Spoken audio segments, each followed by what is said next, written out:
আজকে আমি নিম বেগুন করব। বেগুনটা আমি কেটে নিয়েছি ছোট ছোট করে, আর এই নিম পাতা নিয়েছি, নিম পাতাগুলো ছাড়িয়ে নেব।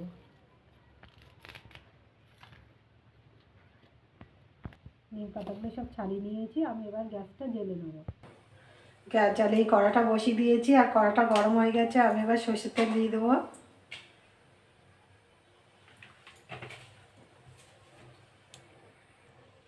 তেলটা গরম হয়ে গেছে, আমি নিম পাতাগুলো ভেজে নেব।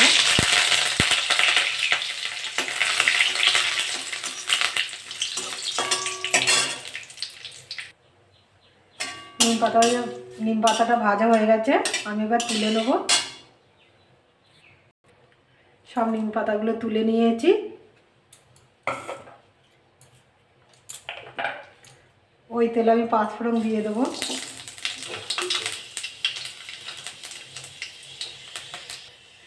পাঁচফোড়নটা ভাজা হয়ে গেছে, একটা সুন্দর গন্ধ বেরোচ্ছে। আমি এবার বেগুনগুলো দিয়ে দেবো।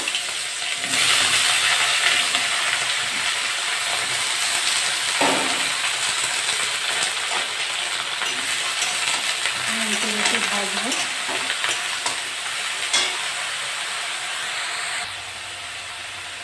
3-4 মিনিট আমি একটু ভেজে নিয়েছি। হলুদ দিয়ে দেবো,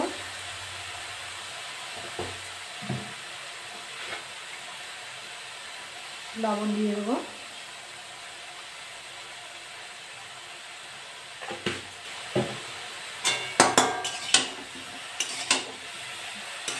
এরকম করে ভেজে নেবো।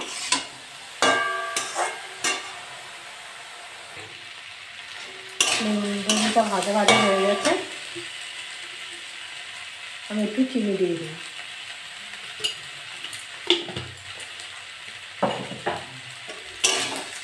গ্যাসটা কম করে আস্তে আস্তে ভাজতে হবে, বেশি জোরে দিলে হবে না, তাহলে পুড়ে যাবে।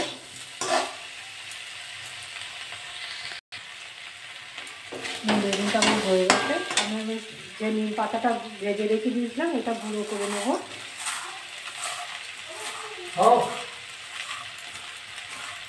গুঁড়ো করে এর মধ্যে দিয়ে দেবো।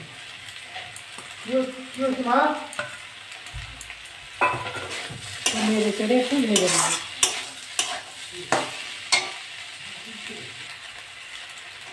নিম পাতাটা দিয়ে আমি ভালো করে ভেজে নিয়েছি। আমার এটা হয়ে গেছে, আমি এবার নামিয়ে নেব।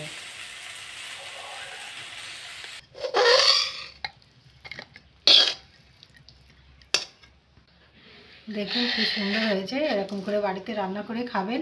খেয়ে ভালো লাগলে আমার চ্যানেলটাকে লাইক করবেন, শেয়ার করবেন, কমেন্ট করবেন, সাবস্ক্রাইব করবেন। ধন্যবাদ।